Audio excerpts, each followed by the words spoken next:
I would like to welcome back to Coast AM our good friend, Dr. Stephen GREER. Dr. GREER. Hello. How are you? Everything good?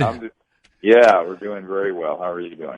But what became very clear to me in the 1990s is that alone isn't going to change anything, that we're going to have to connect some dots.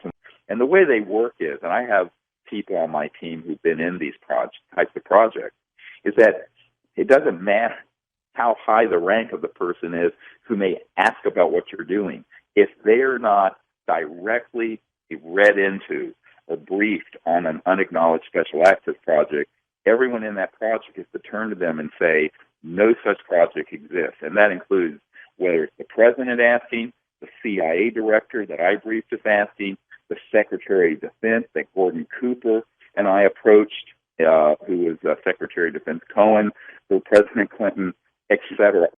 In 100 years, we have killed hundreds of millions of people, of our own people, in warfare. We've gone from cannons and machine guns to thermonuclear weapons to now degrading the biosphere to such a point that one of the 5 directors of NASA told me that if the public knew how bad it was, there'd be panic. We have been compelled to create a permanent armaments industry of vast proportions. Added to this, 3.5 million men and women are directly engaged in the defense establishment.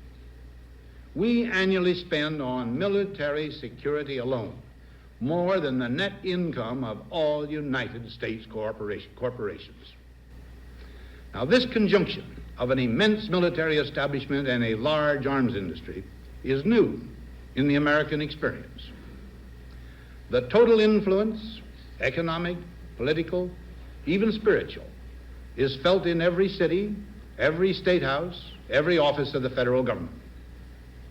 We recognize the imperative need for this development, yet we must not fail to comprehend its grave implications.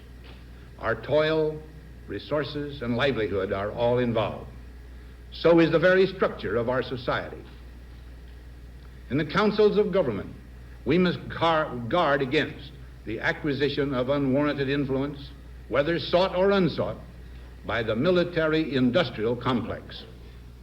The potential for the disastrous rise of misplaced power exists and will persist. We must never let the weight of this combination endanger our liberties or democratic processes. We should take nothing for granted. Only an alert and knowledgeable citizenry can compel the proper meshing of the huge industrial and military machinery of defense with our peaceful methods and goals, so that security and liberty may prosper together. Now I'd just like to back where Dr. GREER, you're right here, so please come out. Give me a warm up. Thank you very much.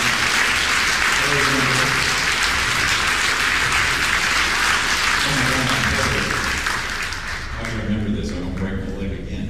Anyway, thank you very much, and I love what Jeff is doing because it's grassroots, it's here, and I love Denver, I love Colorado. This is one of the first places that we really started organizing all of this was in the Denver area, so thank you for showing up here tonight. You're all great. This next one, go ahead and show that. I just want to show this because in 92 we went there and we went up to a place and we was at Woodbury Hill and created in our minds a tone and then a shape. This was a shape we projected to the ETs.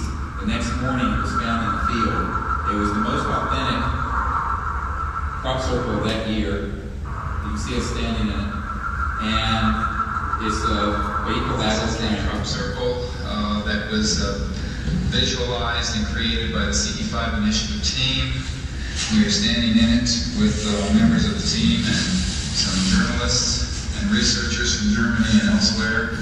You can see it is perfect in how it is laid down. It is connected. There's a triangle here. Here's a circle. Go again, 1, 2, 3. And you can see that it is absolutely perfect. We had been visualizing precisely this formation. And we had been making a triangle in the sky with the circles. And this is what has appeared in this area immediately related to that event. And And this was the same week we had a 100-foot diameter disc fully materialized in the field.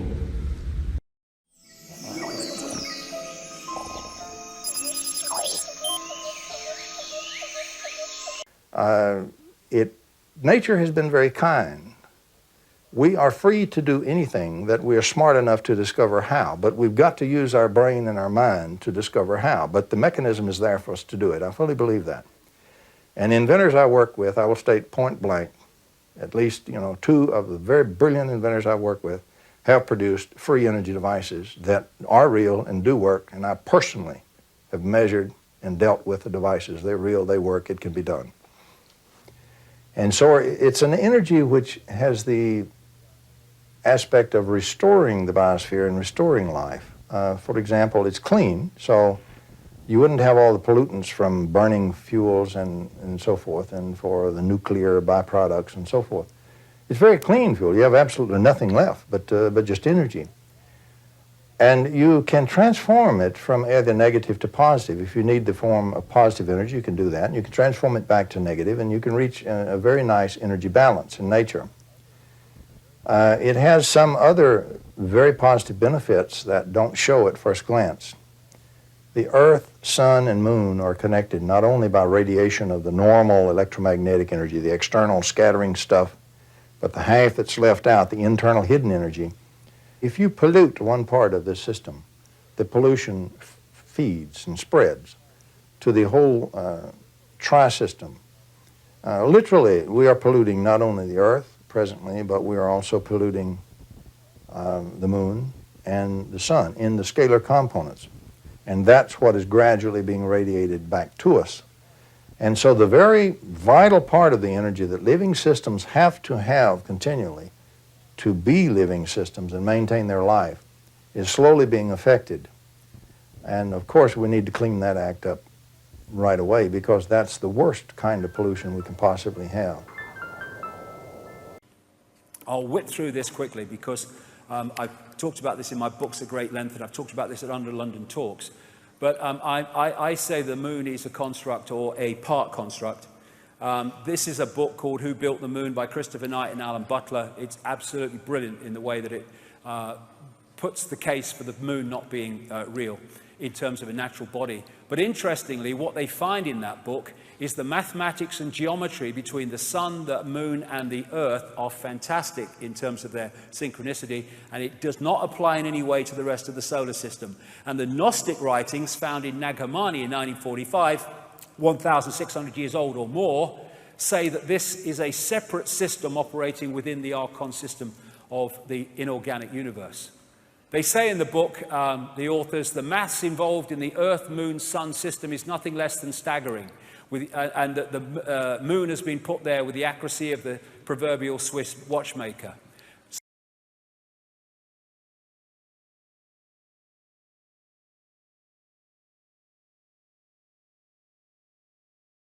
I work principally as a conceptual artist. Most of my clients are in the defense industry.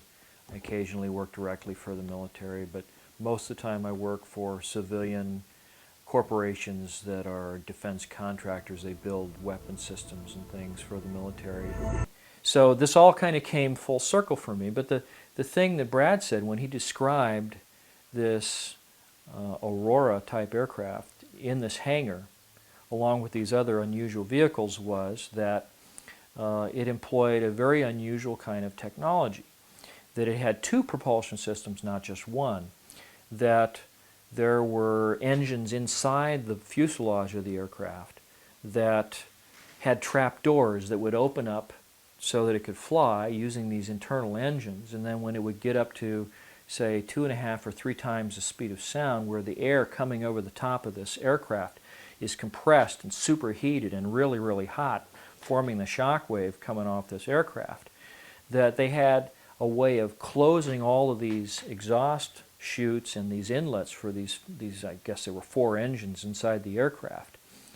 And there was an external type of pulse detonation engine that would operate, and there was a kind of shallow ridge that ran laterally across the belly and the backbone of the aircraft at the widest part. There were no wings and no tails on this aircraft that Brad had seen in the hangar. But along this ridge were all these little tiny orifices, these little, looked like fuel injectors pointing outward into the airstream directly behind this ridge. I mean, if it flew this way, they would point towards the back. And the idea was that as a supersonic shock wave would form over the front of the aircraft and it would separate from the surface of the aircraft right where that little ridge was, they would spray fuel into the superheated, highly compressed air, and it would explode. It would spontaneously explode. And as it did so, it would expand between the tapered afterbody of the vehicle and the shock wave that came off those ridges, so it was like an exhaust cone turned inside out, and it would pinch the back end of the vehicle and shoot it forward at speeds of something like 10 or 15,000 miles an hour. Just incredible, faster than a rifle bullet, basically.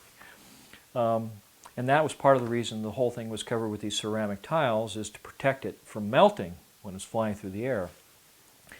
The other thing that he said about that aircraft was that it had these circular launch tubes in the belly of the vehicle, each of which carried a single cone-shaped nuclear-powered or conventionally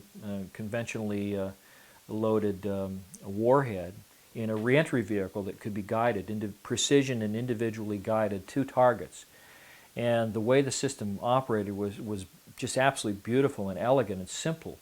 And they had a tile on the outside with explosive bolts holding it in place, and it was flush with the tiles on the belly of the vehicle. And up inside this tube was this cone-shaped reentry vehicle pointing nose down, possibly having a kind of a sabot or a three-piece spacer in there that would hold it centered in the tube. And then directly above that and behind it was another circular tile, and then behind that was a big coiled spring. And what they would do is they would fire off the explosive bolts.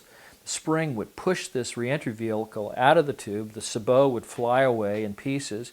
The thing would stabilize in the airstream. If you ever want to see this, take a piece of paper and curl it up into a little cone, put a little, like a fishing weight in the nose, and toss it out the window of your car when you're doing 60 miles an hour. And it stabilizes just perfect, and then it'll fly away from the car. But that's how they would launch these things, and then the spring would slam this tile down into place, and instantly you'd have perfect aerodynamic efficiency again in just a fraction of a second. So you could spit these things out. The tiles, probably explode when the explosive bolts go off.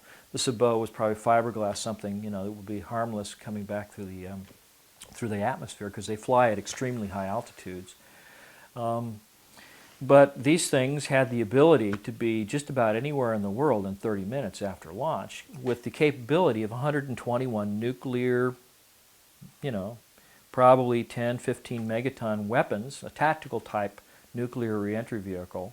And this is Dabu7, an earthquake update here, as we've seen more significant quakes around the globe, and really it looks like some earth changes are in the making. We have global activity when it comes to these significant quakes. They're popping up in different areas, and some of the places that we've seen activity in the past, like Chile, are starting to go quiet. Peru, this pinch down here, where we've seen 7-pointers come from before. Now, what's been interesting is in the past 48 hours, the Virgin Islands, its swarm has picked up to about the same pace as Southern California's. Now, as I was talking about Alaska, I want you to notice there's quite a swarm that's picked up here, just here in the past few hours.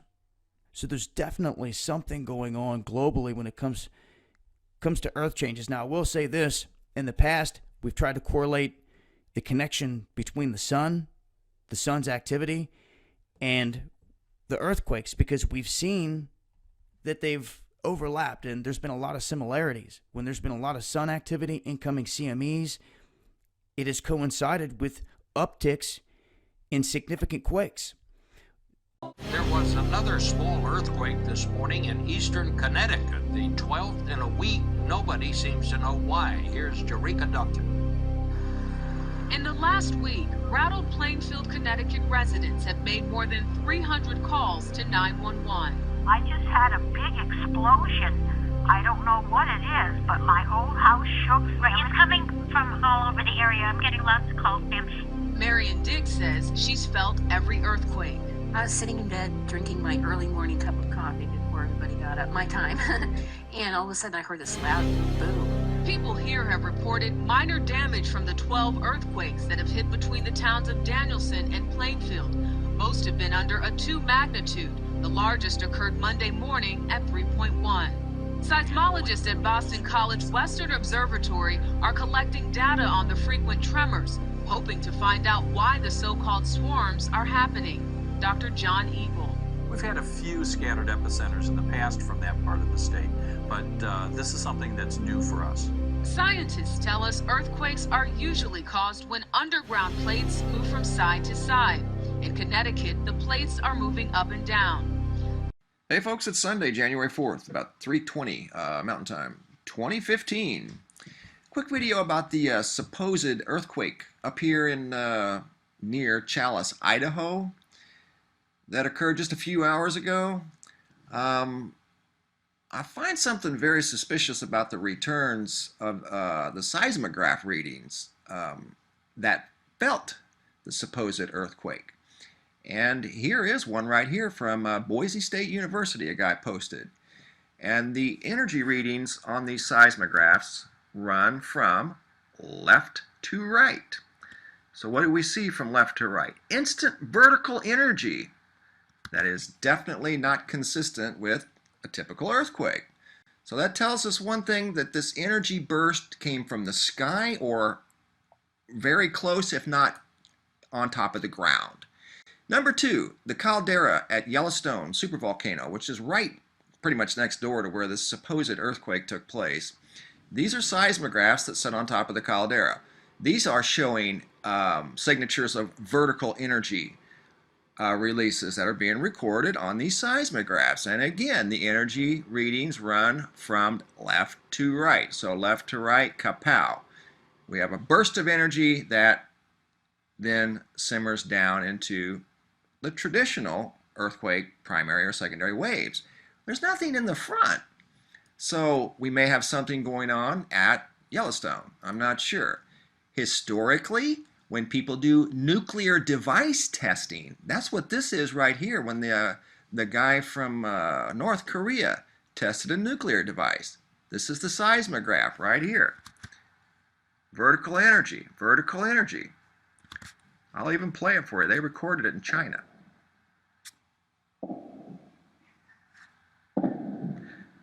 That's probably something similar to what it sounded like maybe in Idaho last night. I don't know.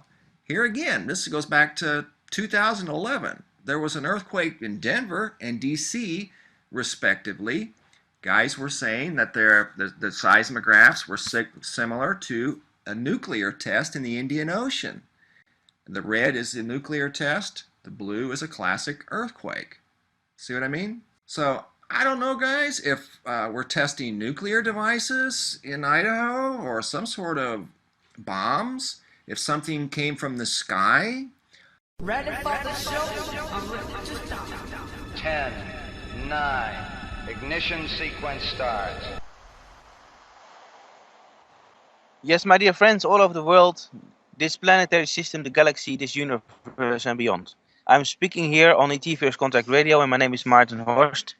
I give you 3 times a week the latest galactic news, and I have a very interesting gentleman next to me from Scotland. His name is George Smith, and George is an amazing, really an amazing person. I met him yesterday at the Barge Inn in Wiltshire, UK, where the crop circles appear. So without further ado, George, I want to welcome you to my show, ET First Contact Radio. Thank you very much. It's an honor to have you on the show, and why don't we start to talk about the early years, your childhood, and what happened there? Okay. I don't speak about anything before the age of 12 years old. The experiences I've been having have continued more or less all through my life. Mainly, the experiences were always up in Aberdeenshire, because that was where I was brought up. We have a farm up there, or we had a farm. My father and mother passed away, and I inherited one of the farms. So later on, that was I was about 20. Things were quiet through until approximately 1991. It really kicked off. So I had a lot of this happen. But in the 1991 approximately, things really started to heat up. And this is when I was seeing these UFOs at night. Wow.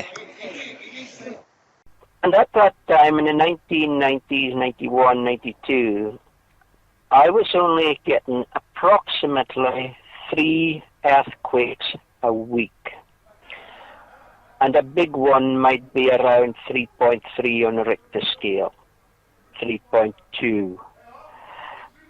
So now, when you look at the earthquakes around the world, I haven't looked at it today or for the last few weeks here, I'm sorry.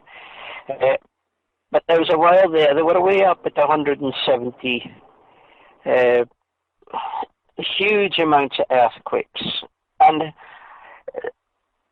a 3.3 you didn't even think about, because they're way up in the 5, 6, 7s, and sometimes touching 8s. So our whole system in the earthquake region has completely shot off the scale compared to what it was when I was first looking and monitoring it.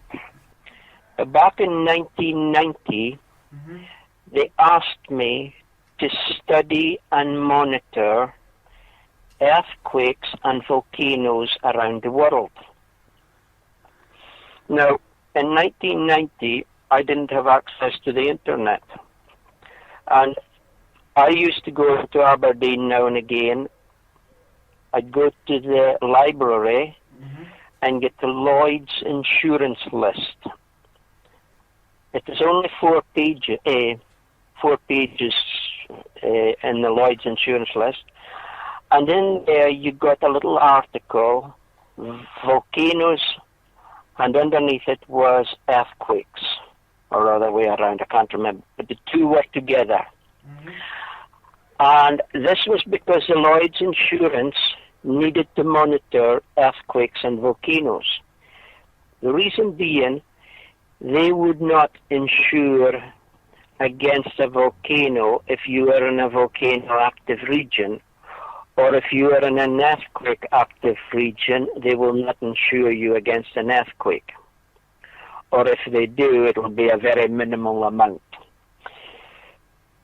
And this was in the early 1990s. But I was also having some problems with the police. So I had to leave home for a while.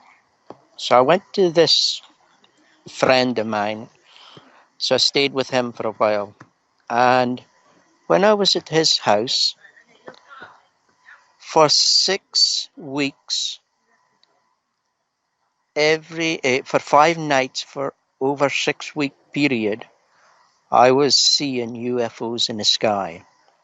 And on some of the occasions, one day I was out watching them, and they would appear as they usually did, and I'd ask them to move around in the sky for me through using telepathy. Hey folks, it's Friday, November 29th, about 11:10 Mountain Time, 2013. Fire in the Sky News here at the American Meteor Society. It looks like the meteor storm, whatever you want to call it, is still well underway. We've got 104 reports, coast to coast, literally in almost every state across the United States. Got reports from multiples from Canada and France. But something is causing this. Something's causing this, crazy looking comet that just zipped by. Comet Ison. Look at that thing. What kind of comet was that? Was that even a comet? I mean, if we go back to, here it is on Soho, if we go back to the Hubble images that they gave us, you know, what was it, back in May or April or something like that? Looks like a triangle right there. I'm not saying that's what it is, but I'm just saying, look at it. So there's a lot of mystery around this thing. And, you know, we're playing it off like, well, we don't know what it is, or, you know, this is all new and unknown. It also looks like it's changed its path. So, not only that, there's 3 other comets out here right now. So what could be causing all the comets just barreling towards the sun? Here's proof right here, you know. I mean, that's one hell of a comet. And if you look at the SDO images of the perihelion, you can't even see it on there. Pulled a Harry Houdini. Went right in front of the instruments and they didn't even see it. I looked at it for a long time. Couldn't find it. So, I don't know, guys. Hey folks, it's Tuesday, December 3rd, about 1:40 Mountain Time, 2013. I just ran across this photograph taken by a lady from Sumterville, Florida. And she took this photograph over here on the left. It's obviously of sunset. And this really cool V in the sky. Her name's Paula Phillips. All credit goes to her. I found the image on spaceweather.com. I'll post the link if you'd like to check it out. But what I found interesting is she took this photograph on Thanksgiving Day during the evening. And coincidentally, that was at the exact time of Comet Ison's perihelion. And I've done just a little bit of research on this right here, and it's hard to even find anything on this because they're so rare. I did happen to find one website, this guy right here, I'll post the link, and his name happens to be cometman.com. And he took a picture of this phenomenon. And this was on December 23rd, but I can't find a year. But I found it odd that one of the few rare pictures of this phenomenon is by a gentleman that's got this website up of some really cool stuff. He goes by the handle of Comet Man. So I'm just wondering if this rare phenomenon has something to do with the passage of comets. I don't know, but that is crazy cool. I've never seen anything like that, and I'm an avid sky watcher. Never seen anything like that. Zoom in just a little bit closer. Look at that. And it just so happened that she sees that right as the comet is right there. Just sharing, guys. As always, you decide. But I found that incredibly cool and incredibly rare. Enlightenment. And there's usually at that moment, for example, at Mount Shasta a few years ago, the first time I did that particular protocol, which I'd always done silently but not out loud because I didn't want it to get too weird, I said, then at that point, I said, oh, who cares? So I did it, and at the instant we reached that point, this enormous spacecraft appeared in the sky, and a man was told to look up. And in deep space was an object moving that was at least several hundred miles across, perhaps several thousand miles. It was seen from southern Canada down to LA, and it was moving under its own steam, and it was interacting with us. And it was these 3 points, like 3 stars, but it was enormous. And in the middle, where you should have seen stars, was this distorted, because it wasn't, that part of it wasn't quite materialized. And I knew it was this massive tetrahedral spacecraft that we've had contact with.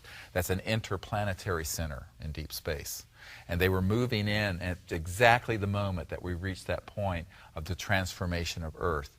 And it turned, if you can imagine the triangle in Pegasus, if you know the star, how big that triangle is in Pegasus, it was that size. Huge.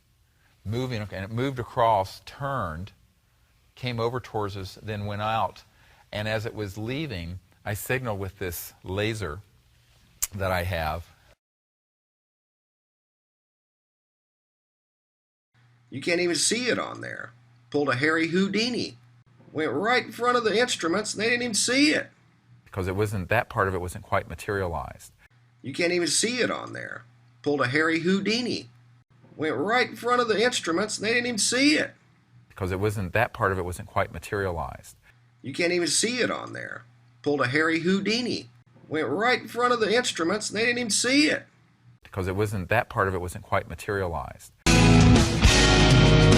All right, welcome back, Fade to Black, on the Game Changer Network and KGRA The Planet. I'm your host, Jimmy Church. Our guest tonight, Dr. Stephen GREER, back with us. And Dr. GREER, what I wanted to ask you right before the break is there has always been this, the ET presence is malevolent, it's benevolent, there's a war going on, there isn't a war going on, they're here to save us, they're here to take over the planet. And for me, I listen to everybody, on my show. I listen to it, and I let my audience, decide and research and so forth. But for you, has your attitude or your feelings about that changed, or as something on one side or the other solidified?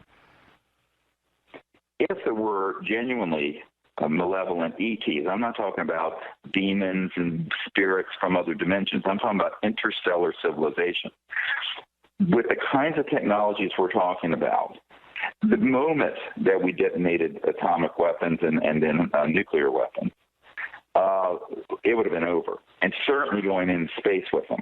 So I think one of the things I said to an Air Force colonel at Wright-Patterson Air Force Base some years ago, I went to this meeting right after I was at the Rockefeller Ranch, Lawrence Rockefeller, and this guy was bringing this issue up, and I said, sir, the fact that you and I are still breathing the free air of Earth is abundant testimony to their restraint, given how stupid and how militaristic our response to them has been.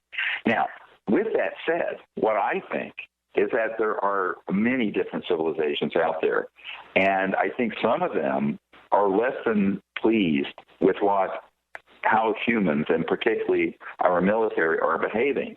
But I don't think that's necessarily a sign of malevolence. I think that's a sign of common sense, because if you were to step back from our planet for a second, look, in 100 years, we have killed hundreds of millions of people, of our own people, in warfare. We've gone from cannons and machine guns to thermonuclear weapons. We have gone from the early industrial era to now degrading the biosphere to such a point that one of the 5 directors of NASA told me that if the public knew how bad it was, there'd be panic. So my point is that any civilization watching this would be shocked and appalled. Hello, everyone, and welcome to Cosmic Truth. My name's Janine Regan Sinclair, and I'm your host. And today we have a very special guest with us, an amazing man who's working all over the world and bringing some enlightening information to everybody about extraterrestrials, about non-fossil fuels, all sorts of fascinating stuff. His name is Dr. Stephen GREER, and Stephen is the founder of the Disclosure Project.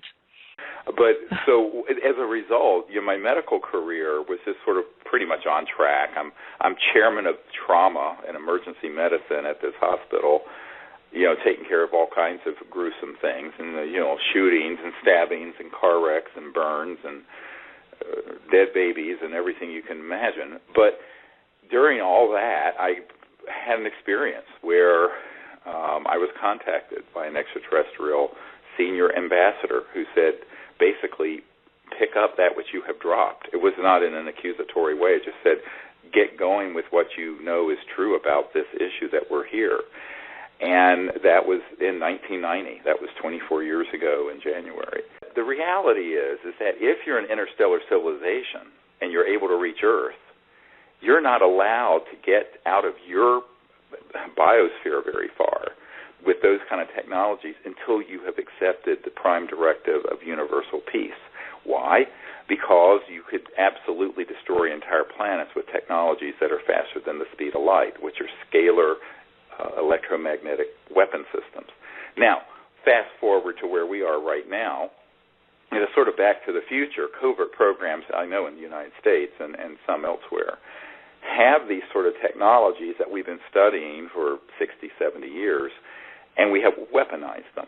The Oslo spiral, the blue spiral that was over Norway when Obama was getting the Nobel Peace Prize in 2009, that was the detonation of a scalar electromagnetic weapon to warn the president off of what we were briefing him on about all this and to end the secrecy. Only an alert and knowledgeable citizenry can compel the proper meshing of the huge industrial and military machinery of defense with our peaceful methods and goals. So what could be causing all the comets just barreling towards the sun? Spacecraft that we've had contact with. That's an interplanetary center in deep space. 1991 it really kicked off. But in the 1991 approximately, things really started to heat up. And this is when I was seeing these UFOs at night. Because in 92 we went there. And the earthquake region has completely shot off the scale. I was contacted by an extraterrestrial senior ambassador. That was in 1990. Back in 1990, they asked me to study and monitor earthquakes and volcanoes around the world. So you could spit these things out, 121 nuclear, probably 10, 15 megaton weapons, a tactical type nuclear reentry vehicle. Its swarm has picked up, there's quite a swarm that's picked up. Hoping to find out why the so-called swarms are happening. So that tells us one thing, that this energy burst came from the sky or very close, if not on top of the ground. One of the 5 directors of NASA told me that if the public knew how bad it was, there'd be panic. Nuclear devices in Idaho or some sort of bombs if something came from the sky? The connection between the sun's activity, and the earthquakes. You could absolutely destroy entire planets. That was the detonation of a scalar electromagnetic weapon to warn the president off. In the scalar components. And that's what is gradually being radiated back to us. If you pollute one part of this system, the pollution feeds and spreads to the whole tri-system. Only an alert and knowledgeable citizenry can compel the proper meshing of the huge industrial and military machinery of defense with our peaceful methods and goals. So what could be causing all the comets just barreling towards the sun? Spacecraft that we've had contact with. That's an interplanetary center in deep space.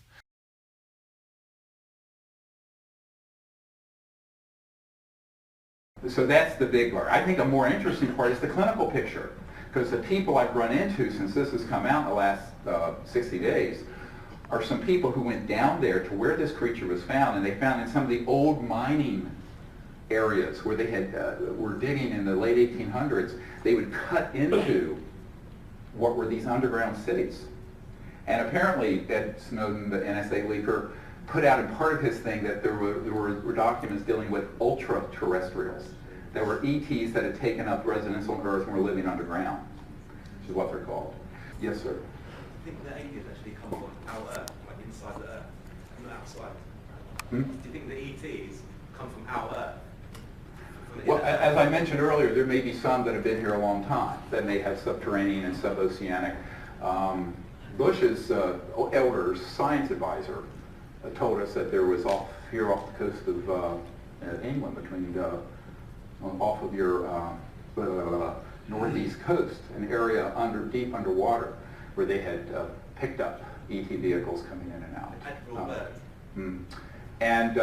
But it doesn't mean that that's where they originated, but they could have outposts there.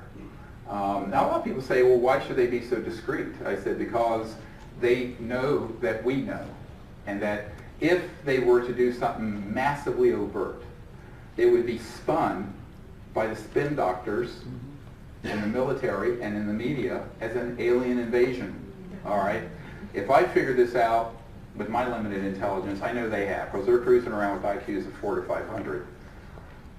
And frankly, you know, we have to understand that they're waiting for us. The sign that we're ready for more open contact is when more of us are doing CE5, when we quit lying to each other about their existence, and when we start doing something constructive to stand down the weaponization of space and the attempts to create a new enemy out there.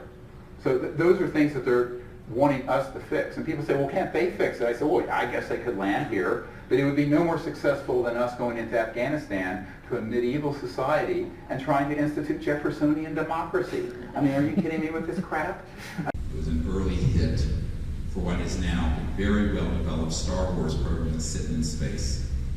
So from 1947 to 1965, they perfected the way to use electromagnetic scalar or Tesla-like longitudinal waves to try to disrupt. And the kill rate, I hate to use that term, but what they call the kill rate was very low. Now it's skyrocketed.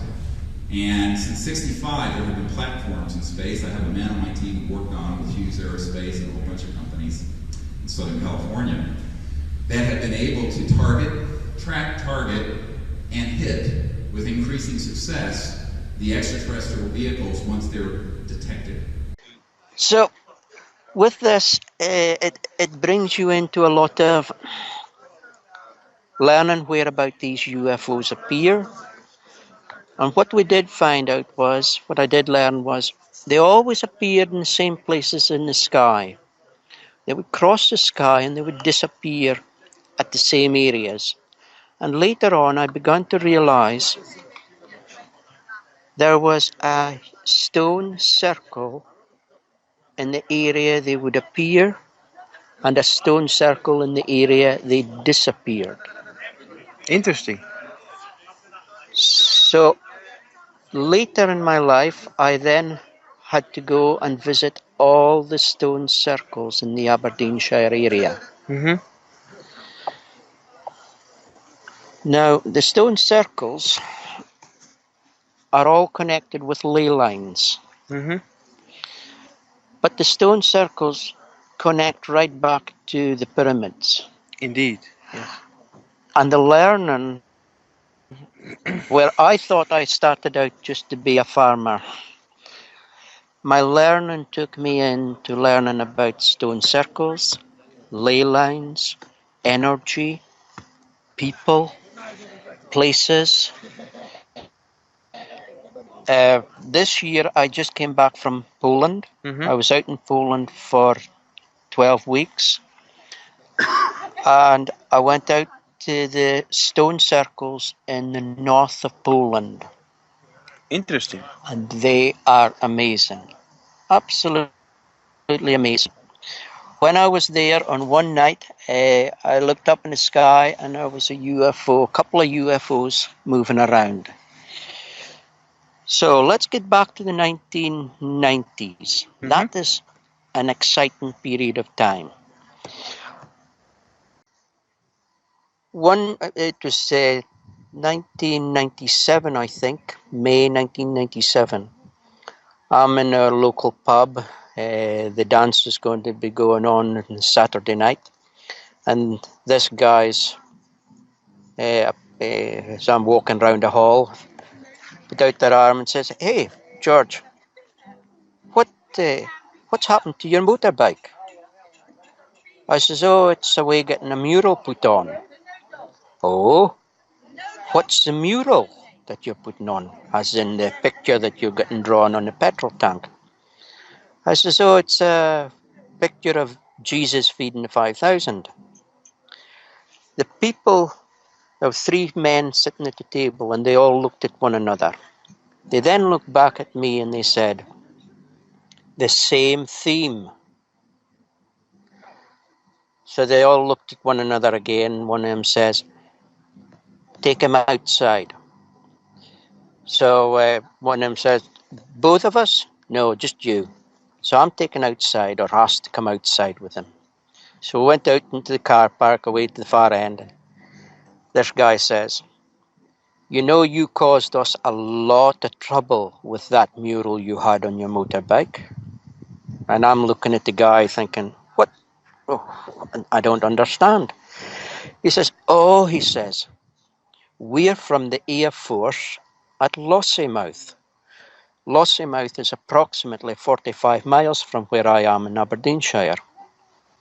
Lossiemouth is the main Air Force base in the north of Scotland." Yes. So these three guys are from the Air Force base.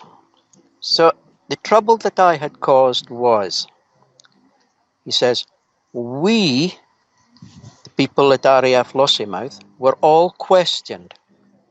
Who revealed that information about the ETs to George? Which of you guys at the Air Force base revealed this information to George? And the guy's saying, we're all saying, it wasn't me, it wasn't me, it wasn't me. And they're all saying, none of them revealed any information. The guy from the Air Force base said, anyone with any connection to my area was questioned. And he said, we were really questioned. So he says, it was accepted that we had not said a word. We had not told anyone. We hadn't said anything. So he says, the guy starts shaking now.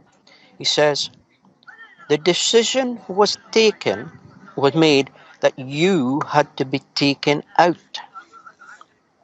And I'm looking up at this guy. I'm not very tall. I'm a little guy. And I'm looking up at this guy thinking, oh, you're a bunch of hardy guys. Wow, this is going to be interesting. Mm-hmm.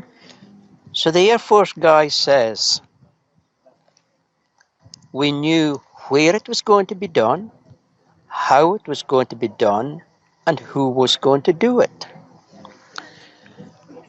And I'm standing there sort of looking at the guy thinking, wow, interesting. So then he says to me, the Air Force guy says, before we went to do it, as in take me out, have me murdered, we were approached by your friends, your brothers and sisters. From the stars. The star brothers and sisters. We're approached by your friends and told, back off, do not touch. Now we want you to go and speak to George and give him this information. So here is the information that was shared with me. This will be exciting, my friends. So what the guy from the Air Force said was, imagine you come downstairs in the morning and you go to your fish tank. And I'm standing there nodding, thinking, yeah, I understand. Totally understand. You look and see that all the fish are okay. And you look for your favorite fish and see it is okay. And I stood there nodding, thinking, yeah, I understand this. Yeah, fully understand. He says, you go, you have your breakfast, you get in over your car, you drive to Aberdeen, you make a phone call to America, you get in over an aeroplane, you fly to London. You come back home at night, and you go to the fish tank, and you look and see the fish. And you look to see your favorite one is okay. I'm standing there nodding, thinking, yeah, I understand this. Understand exactly.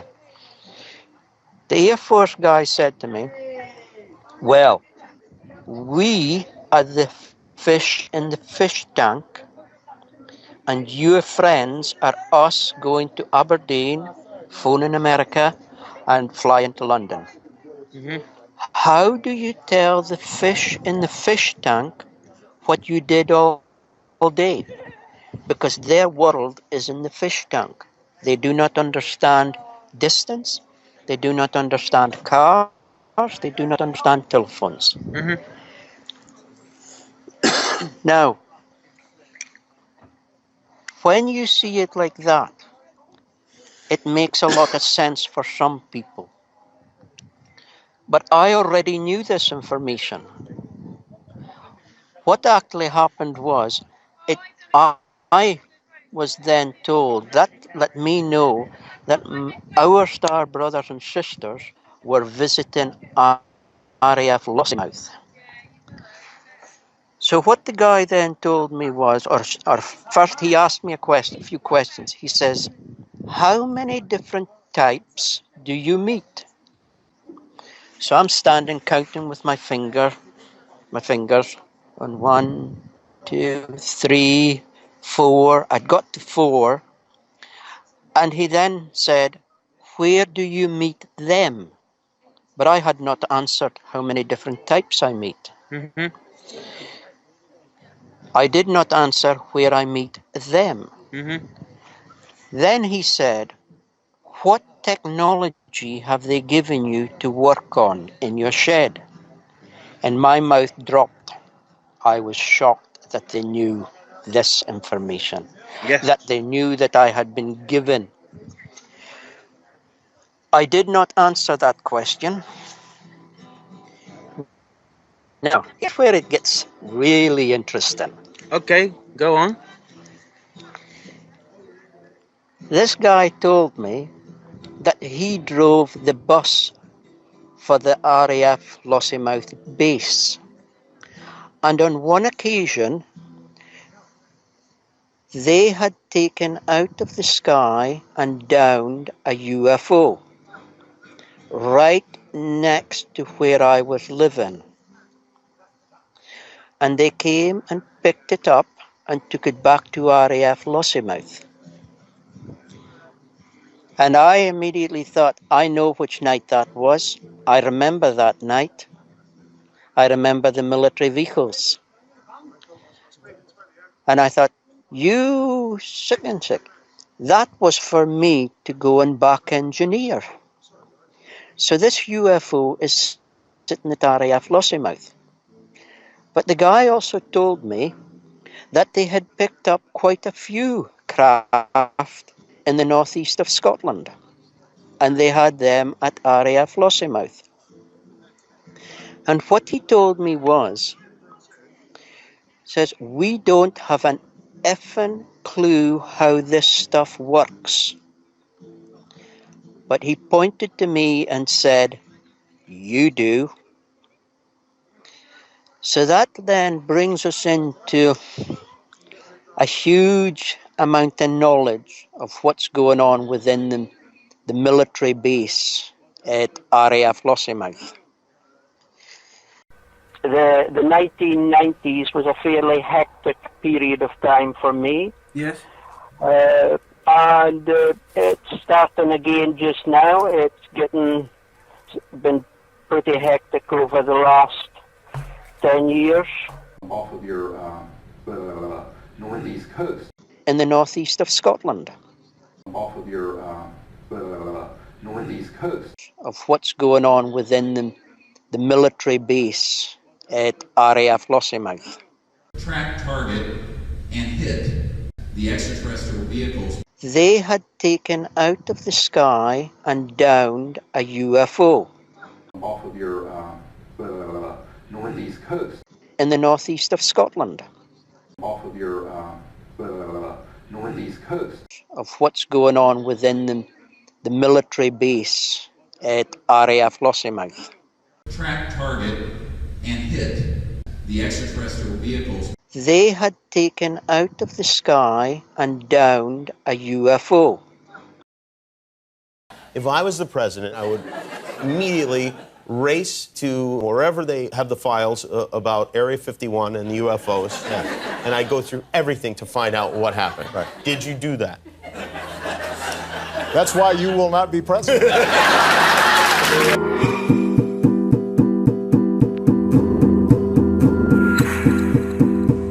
The very word secrecy is repugnant in a free and open society. And we are, as a people, inherently and historically opposed to secret societies, to secret oaths, and to secret proceedings.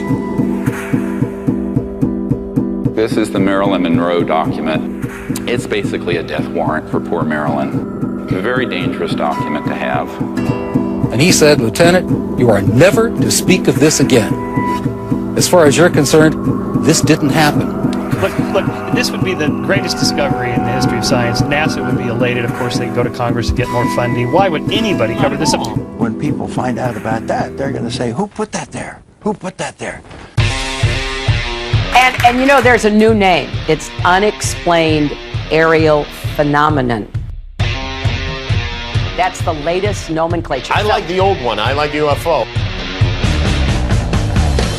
Unacknowledged special access projects. These are projects for which there is no constitutional oversight by Congress and no knowledge by the President. At this time, between 100 billion and 200 billion US dollars a year, every year, are going into those projects. The implications are so huge. It's not just the energy sector. Would 99.999% of humanity benefit if it was used peacefully? If it was used peacefully, yes. In 100 years, we have killed hundreds of millions of people, of our own people, in warfare. We've gone from cannons and machine guns to thermonuclear weapons to now degrading the biosphere to such a point that one of the 5 directors of NASA told me that if the public knew how bad it was, there'd be panic.